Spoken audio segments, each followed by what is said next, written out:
أعوذ بالله من الشيطان الرجيم. بسم الله الرحمن الرحيم. وما لكم ألا تنفقوا في سبيل الله ولله ميراث السماوات والأرض لا يستوي منكم من أنفق من قبل الفتح وقاتل أولئك أعظم درجة من الذين أنفقوا من بعد وقاتلوا وكلا وعد الله الحسنى والله بما تعملون خبير. من ذا الذي يقرض الله قرضا حسنا فيضاعفه له وله أجر كريم. صدق الله العظيم. ইরশাদ হচ্ছে ওয়ামা লাকুম আল্লা তুনফিকু ফি সাবিলিল্লাহ, তোমাদের কি হলো, তোমরা আল্লাহর রাস্তায় দান করছো না? ওয়ালিল্লাহি মিরাসুস সামাওয়াতি ওয়াল আরদ, অথচ এই আসমান এবং জমিনের মেরাজ আল্লাহ রাব্বুল আলামিনের জন্যই। লা ইয়াস্তাবি মিনকুম মান আনফাকা মিন ক্বাবলিল ফাতহি ওয়া কাতালা, সমান হতে পারে না তোমাদের ভিতরে ওই ব্যক্তি যে বিজয়ের পূর্বে দান করেছে এবং জিহাদে লিপ্ত হয়েছে। উলাইকা আ'জামু দারাজাতাম মিনাল্লাযিনা আনফাকু মিন বাদু ওয়া কাতালু, যারা বিজয়ের আগে দান করেছে এবং জিহাদ করেছে তারা অবশ্যই যারা বিজয়ের পরে দান করেছে এবং জিহাদে অংশগ্রহণ করেছে তাদের থেকে বেশি মর্যাদাবান। আকুল্লা ওয়াদাল্লাহুল হুসনা, দুই শ্রেণীর জন্যই আল্লাহর কাছে উত্তম প্রতিদান রয়েছে। আল্লাহু বিমা তা'মালুনা খাবীর, তোমরা যা করছো আল্লাহ সে সম্পর্কে অবগত। মান জাল্লাযী ইউকরিদুল্লাহ করদান হাসানা, তোমাদের ভিতরে এমন কে আছে যে আল্লাহকে উত্তম ঋণ দিবে। ফায়ুদাইফাহু লাহু, তিনি এটাকে বহুগুণ বাড়িয়ে দিবেন। ওয়ালাহু আজরুন কারীম, এবং তার জন্য থাকবে সম্মানজনক প্রতিদান। সাদাকাল্লাহুল আযীম। বাংলাদেশ জামাত ইসলামী ঢাকা মহানগরী দক্ষিণের আজকের এই কর্মী সম্মেলনের মহতারাম সভাপতি, কেন্দ্রীয় নির্বাহী পরিষদ সদস্য, ঢাকা মহানগরী দক্ষিণের সংগ্রামী আমির, ইসলামী ছাত্র শিবিরের সাবেক কেন্দ্রীয় সভাপতি, শ্রদ্ধাভাজন দায়িত্বশীল নুরুল ইসলাম বুলবুল ভাই, মঞ্চে উপবিষ্ট মহানগরীর সম্মানিত নায়েবে আমিরগণ, মহানগরীর সম্মানিত সেক্রেটারি, কর্মপরিষদ সদস্য, থানা আমির, সেক্রেটারি সহ নেতৃবৃন্দ এবং সম্মেলনে উপস্থিত কর্মী ভাইরা, আসসালামু আলাইকুম ওয়া রাহমাতুল্লাহি ওয়া বারাকাতুহু। আমি কুরআনুল কারীমের সূরা হাদীদের 10 এবং 11 দুটি আয়াত আপনাদের সামনে উপস্থাপন করেছি, তার অনুবাদ আপনাদের সামনে বলেছি। সূরা হাদীদ এটি মাদানী সূরার অন্তর্গত।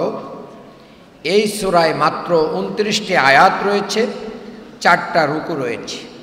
আমাদের সময় যেহেতু কম, সেহেতু আমরা মৌলিক কথাগুলো বলেই আলোচনা শেষ করব।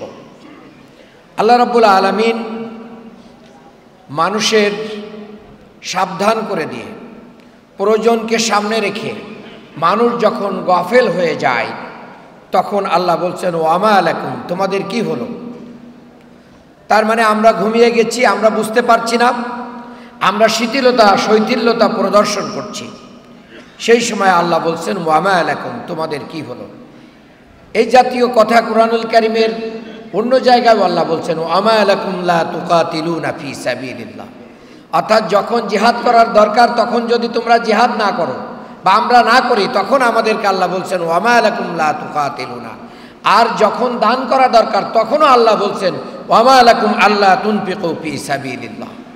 দুটাই সাবিলিল্লাহ, জিহাদটাও সাবিলিল্লাহ, ইনফাক ফি সাবিলিল্লাহ, অর্থাৎ জিহাদ ফি সাবিলিল্লাহর জন্য আল্লাহ তাআলা কুরআনুল কারীমে দুইটা জিনিসের কথা বলেছেন। একটা হচ্ছে মালের কুরবানি, আর একটা হচ্ছে জানের কুরবানি। এই কুরবানির ক্ষেত্রে মানুষের সবচেয়ে বেশি দরদ এবং ভালোবাসা হচ্ছে জানের চেয়ে মালের প্রতি।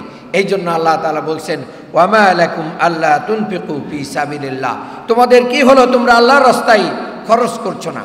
ব্যাপার কি? তোমরা কি এই সম্পদের মালিক নিজেদেরকেই মনে করো? এই সম্পদের মালিকানা কার? এই সম্পদের মালিকানা আল্লাহর, কিন্তু আল্লাহ সম্পদের মালিকানা না দাবি করে আল্লাহ বলছেন ওয়ালিল্লাহি মিরাসুস সামাওয়াতি ওয়াল আরদ।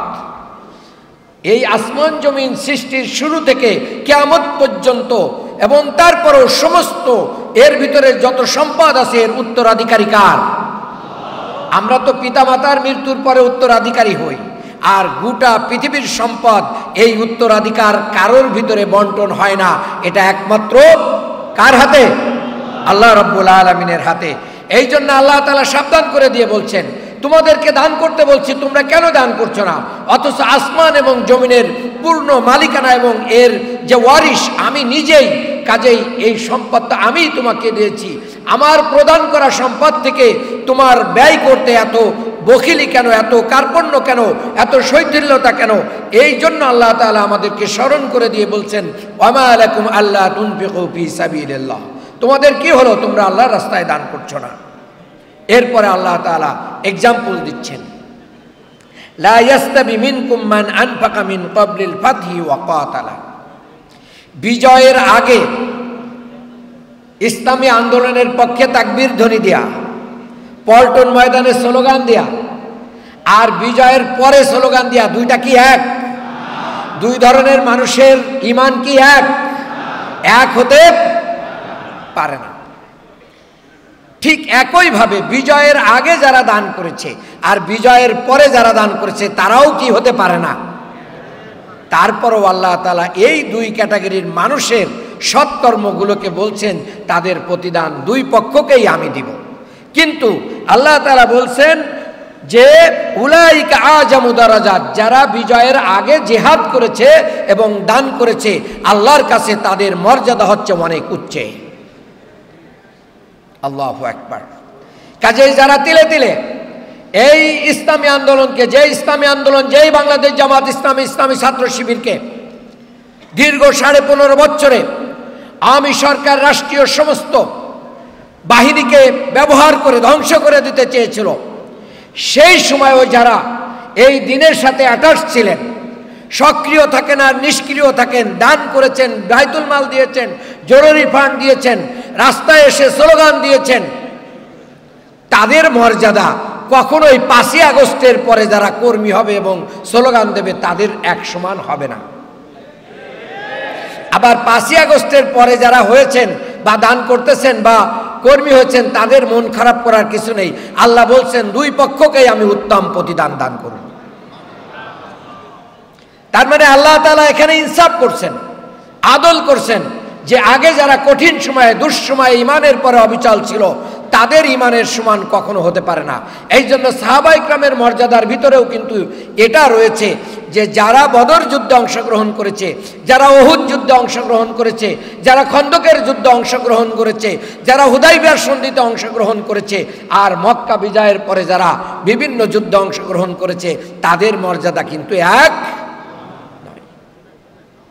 প্রিয় ভাইরা আমার, এরপরে আল্লাহ তাআলা বলছেন লা ইয়াস্তাবি, সমান হতে পারে না। ঠিক একইভাবে কোরআনুল কারিমে আল্লাহ তাআলা বলছেন যে যারা জানে আর যারা জানে না তারা এক হতে পারে না, আর জান্নাতের অধিবাসী এবং জাহান্নামের অধিবাসীরাও এক হতে পারে না। এখানে আল্লাহ তাআলা বলছেন যারা আল্লাহর পথে খরচ করে এবং জিহাদ করে তারা আর যারা করে না তারা এক হতে পারে না। এখন আমরা কোন ক্যাটাগরিতে আছি এটা একটা বড় আলোচনার বিষয়। আল্লাহ তাআলা বলছেন ওয়া কুল্লান ওয়াদাল্লাহুল হুসনা, এই দুই শ্রেণীকে আল্লাহ তাআলা কি করবেন? উত্তম প্রতিদান দিবেন। এই যে দানের কথা বলা হচ্ছে, এটাকে ইনফাক ফি সাবিলিল্লাহ বলা হয়। এই ইনফাকের আরও শব্দ রয়েছে। ইনফাক শব্দ নাফাক শব্দ থেকে, নাফাকের দুইটা অর্থ হতে পারে। একটা হচ্ছে দান করা, আর একটা হচ্ছে মুনাফিক শব্দটাও এই নাফাক শব্দ থেকে। তো দুইটা, এটার অর্থ হচ্ছে সুড়ঙ্গ। সুড়ঙ্গ দিয়ে এক দিক দিয়ে ঢুকা যায়, আর এক দিক দিয়ে কি বের হয়ে যাওয়া যায়। মুনাফিক এক দিক দিয়ে শোনে, আর এক দিক দিয়ে কি করে। আর যিনি ইমানদার, তিনি এক দিক দিয়ে দান করেন, আর আখেরাতে তার জন্য যে জমা হয়ে যায়। আল্লাহু আকবার। কাজেই এই দুইটা অর্থ, সেও সুড়ঙ্গের ভিতর দিয়ে তার মাল সামানা এবং সমস্ত পুঁজি ঢেলে দেয়, দিয়ে কি করে? আল্লাহর রাস্তায় খরচ করে। এই শব্দটার আরো শব্দ আছে কোরআনুল কারিমে, যেটা এই আয়াতের ভিতরেই 11 নম্বর আয়াতে কর্জ বলা হয়েছে, আবার সদাকা বলা হয়েছে, ইতআমুত তাআম বলা হয়েছে। এটা সমার্থক শব্দ। সম্মানিত ভাইরা আমার, এই দান, আল্লাহর রাস্তায় দান,